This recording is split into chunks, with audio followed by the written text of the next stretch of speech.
Maswerteng gabi po mga ka-STL. Narito na po ang resulta ng STL Bulacan para sa araw na to, 3rd November 21, 2025. Araw ng Biyernes. Naway ang mga natayaan niyo po mga numero kanina ay manalo nawa ngayong gabing ito, 8 PM. Kaya kunin niyo na po ang inyong mga ticket.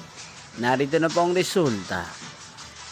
Ang mga numerong nanalo sa STL Bulacan ngayong gabing ito, November 21, 2025, 8 PM, third draw. Result, 38 at 20.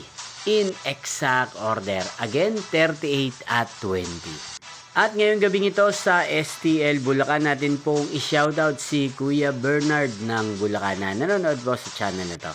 Shoutout po sa inyo Kuya Bernard, sana po ay nasa maayos kayong kalagayan. At sa lahat po ng mga taga Bulacan dyan, shoutout po sa inyo.